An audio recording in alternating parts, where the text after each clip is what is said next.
അനുദിന വാക്യപഠനം വിത്ത് സാമീഡിയ. ന്യായാധിപന്മാർ 19-ാം അധ്യായം 11 മുതൽ 16 വരെ വാക്യങ്ങൾ.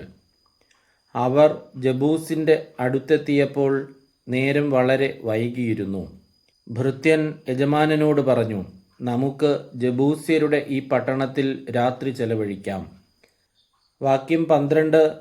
അവൻ്റെ യജമാനൻ പറഞ്ഞു, ഇസ്രായേല്യരുടേതല്ലാത്ത അന്യനഗരത്തിൽ നാം പ്രവേശിക്കരുത്, നമുക്ക് ഗിബയായിലേക്ക് പോകാം.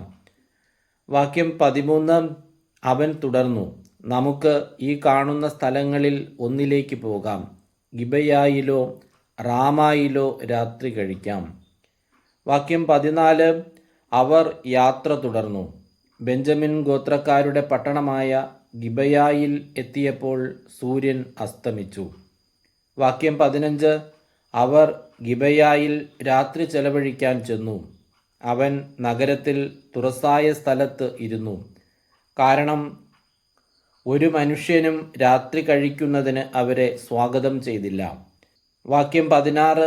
അപ്പോൾ അതാ ഒരു വൃദ്ധൻ വയലിലെ വേല കഴിഞ്ഞ് മടങ്ങി വരുന്നു. അവൻ എഫ്രായിം മലനാട്ടുകാരനും ഗിബയായിൽ വന്ന് താമസിക്കുന്നവനുമായിരുന്നു.